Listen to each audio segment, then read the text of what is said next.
Ndagusuhuje mukunzi wacu ari nako nanaguha ikaze. Iyi ni KN Radio, ishakiro rukumi ry'amakuru agezweho mu Rwanda ndetse no hanze yarwo. Ni mu gihe mu Rwanda hamaze iminsi havugwa inkubiri yo gufunga insengero zitujuje ibisabwa nk'uko bitangazwa n'urwego rw'igihugu rw'imiyoborere RGB mu Rwanda. Kuri ubu amakuru atugeze nonaha ntabwo abakirisitu bo muri ADEPR bayakira neza, ni nyuma y'uko umuyobozi w'itorero rya ADEPR mu Rwanda amaze gutabwa muri yombi. Uraza kumenya mbese uwo muyobozi ni uwuhe, mbese ni uwo mu kahe karere, mbese kubera iki amaze gutabwa muri yombi. Icyo ngusabye rero nyabona nuko wadushyigikira ukareba munsi y'amakuru yacu urabona ijambo subscribe cyangwa sabone, utukandaho n'akazugira kaza nako gakandeho. Icyo gihe uzaba ushimangiye yuko ugiye kujya uba uwa mbere mu kubona amakuru ya KN Radio tugenda tubagezaho umunsi ku wundi. Reka twitse gato turaza tubabwira byinshi kuri iyi nkuru ikomeje kubabaza abakirisitu b'itorero rya ADEPR mu Rwanda nyuma yo kumva umuyobozi wabo amaze gutabwa muri yombi. Tubibutse ko iyi ari KN Radio.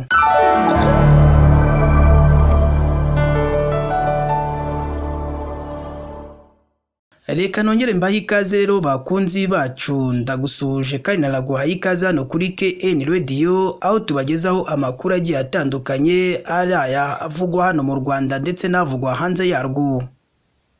Murabizi iyo ngiye kubagezaho amakuru yacu mbanza kubabwira ko uba ugomba kujya munsi y'amakuru tugenda tubagezaho umunsi ku wundi. Murabona ijambo subscribe cyangwa sabone, muhite mukandaho n'akazugira kaza nako mugakandeho.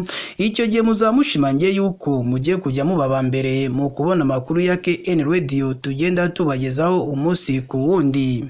Ni inkuru itari nziza, ni inkuru ibabaje izundutse ivugwa nyuma y'uko umuyobozi w'itorero rya ADEPR Ngarama amaze gutabwa muri yombi. Uraza kumenya mbese yazize iki, ese yakoze iki kuba atawe muri yombi n'urwego rw'ubugenzacyaha RIB mu Rwanda. Ni mu gihe hamaze iminsi havugwa inkubiri yo gufunga insengero zitujuje ibisabwa nk'uko bitangazwa n'urwego rw'igihugu rw'imiyoborere RGB mu Rwanda.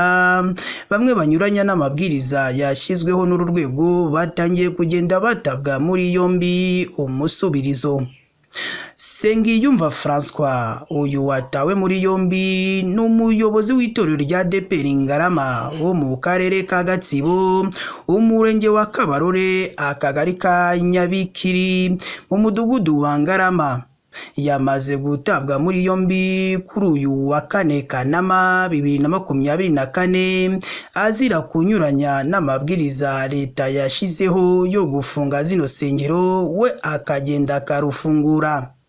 Nguyu Sengiyumva François watawe muri yombi yafashwe arimo gusenga hamwe n'abakirisitu be, kandi urusengero rwe rwarafunzwe kubera rutujuje ibisabwa.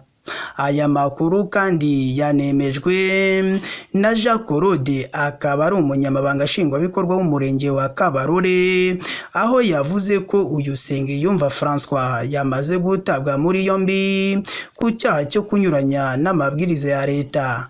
Uyu munyamabanga nshingwabikorwa w'umurenge wa Kabarore yavuze ko kuri ubu uyu Sengiyumva François afungiye kuri sitasiyo ya RIB ya Kabarore, aho yashyikirijwe urwego rw'igihugu rw'ubugenzacyaha RIB mu Rwanda. Uyu gitifu w'umurenge wa Kabarore Jean Claude yakomeje agira inama abaturage yo gukomeza kubahiriza gahunda za leta, abibutsa ko unyuranya nazo aba akoze icyaha gihanwa n'amategeko mu Rwanda. Itangazo urwego rw'imiyoborere RGB mu Rwanda ruherutse gutangaza ryo kuwa kane tariki ya mbere Kanama 2024 ruvuga ko hari kugenzurwa iyubahirizwa ry'amategeko n'amabwiriza agenga imiryango ishingiye ku myemerere. Ni gahunda kandi iri gukorwa n'uru rwego ku bufatanye n'izindi nzego za leta zitandukanye.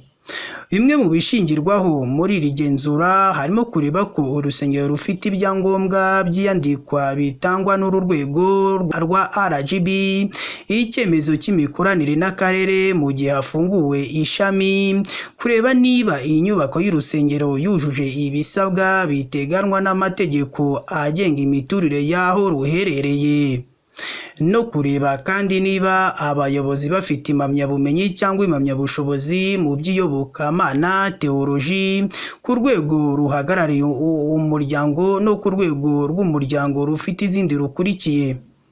Uru rwego rwa RGB mu Rwanda ruvuga ko inzego bireba zizakomeza gufatanya n'abayobozi b'amadini n'amatorero mu kubaka iterambere rirambye hubahirizwa ibiteganywa n'amategeko n'amabwiriza agenga imiryango ishingiye ku myemerere, ndetse no kugira imikoranire n'inyubako byujuje ibisabwa n'amategeko y'u Rwanda.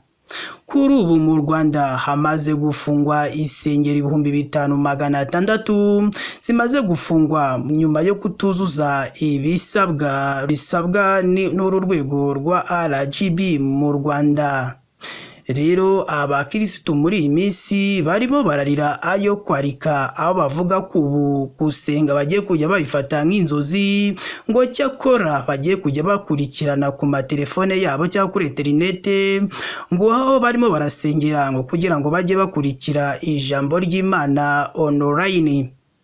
Ndagushimiye wowe wahisemo gukurikira amakuru kuri KN Radio, ari nako nanakubwira ko wowe utarakora subscribe ko wajya munsi y'aya makuru yacu urabona ijambo subscribe cyangwa sabone utukandaho n'akazugira kazana ko gakandeho, icyo gihe uzaba ushimangiye yuko ugiye kujya uba uwa mbere mu kubona amakuru ya KN Radio tugenda tubagezaho umunsi ku wundi. Si ibyo gusa kandi ugomba no kujya ahatangirwa ibitekerezo ukandikamo ibyo ushima n'ibyo unenga twazongeraho, kugira ngo tujye tubaha ibintu byiza kandi ibintu biryoheye amatwi yanyu, kuko nta kindi taratuzanye no kubaha ibintu bimeze neza cyane.